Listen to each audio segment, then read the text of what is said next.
I was working at a financial firm in New York City with a bunch of very smart people, and I had a brilliant boss I much admired. I went to my boss and told him I was going to start a company selling books on the internet. He took me on a long walk in Central Park, listened carefully to me, and finally said, "That sounds like a really good idea, but it would be an even better idea for someone who didn't already have a good job."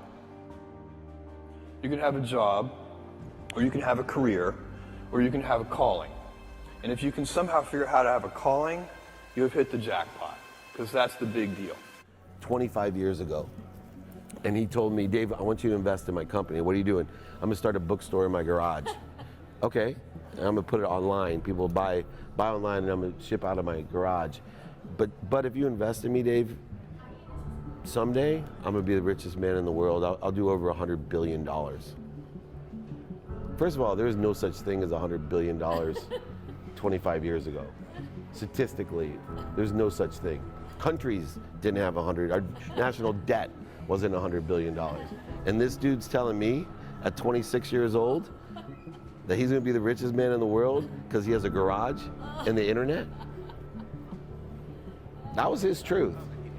No, but he did not know it, and neither did I. But the difference between him and I is I was laughing, scoffing, and jesting at him, and he was already applauding himself, going, at the right way, at the perfect time, I'm gonna make as much as I can as quickly. And I'm sitting there going, there's no way this is gonna be a big business.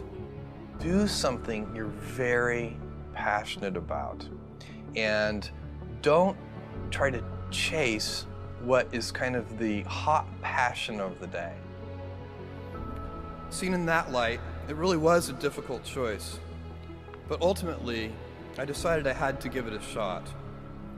I didn't think I'd regret trying and failing, and I suspected I would always be haunted by a decision to not try at all. After much consideration, I took the less safe path to follow my passion, and I'm proud of that choice. As a young boy, I had been a garage inventor. I'd invented an automatic gate closer out of cement-filled tires, a solar cooker that didn't work very well out of an umbrella and aluminum foil, baking pan alarms to entrap my siblings. I'd always wanted to be an inventor, and she wanted me to follow my passion. There's a military phrase that I especially love, and it says, "Slow is smooth and smooth is fast." And I have seen that in every endeavor I've ever been in. That's the kind of thing that really allows you to make progress. You know, you get certain gifts in life and you want to take advantage of those, but I guess my advice on adversity and success would be to be proud not of your gifts, but of your hard work and your choices. So, you know, you may be, the kinds of gifts you get in life, you know, you might be really good at math. It might be really easy for you. That's a kind of gift. But practicing that math and taking it to the next step, that could be very challenging and hard and take a lot of sweat. That's a choice. You can't really be proud of your gifts because they were given to you. You can be grateful for them and thankful for them. But your choices, you choose to work hard. You choose to do hard things. Those are choices that you can be proud of. You can choose. We all get to choose our life stories, and it's the choices that define us, not our gifts. Everybody in this room has many gifts. I have many gifts. You can never be proud of your gifts because they're gifts. They were given to you. You might be, you know, tall, or you might be really good at math, or you might be extremely beautiful or handsome, or, you know, there are many gifts, and you can only be proud really of your choices because those are the things that you are acting on.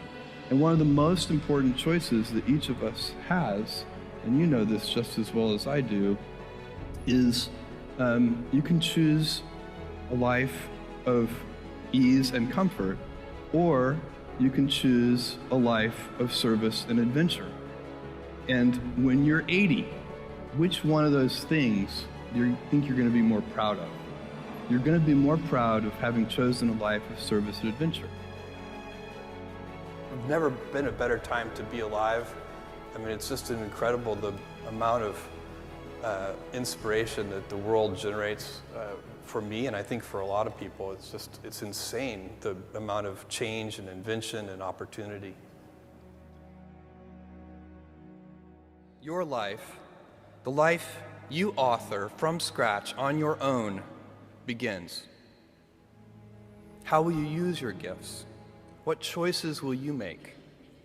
Will inertia be your guide, or will you follow your passions? Will you follow dogma, or will you be original? Will you choose a life of ease, or a life of service and adventure? Will you wilt under criticism, or will you follow your convictions? Will you bluff it out when you're wrong, or will you apologize? Will you guard your heart against rejection, or will you act when you fall in love? Will you play it safe, or will you be a little bit swashbuckling? When it's tough, will you give up, or will you be relentless? Will you be a cynic, or will you be a builder? Will you be clever at the expense of others, or will you be kind? Every time you figure out some way of providing tools and services that empower other people to deploy their creativity, you're really onto something. You know, you're very lucky if you have a career. A lot of people end up with a job. If you don't love your work, you're never going to be great at it. Jules Verne, Mark Twain, Galileo, Newton, all the curious from the ages would have wanted to be alive, most of all, right now. As a civilization, we will have so many gifts, just as you as individuals have so many individual gifts as you sit before me.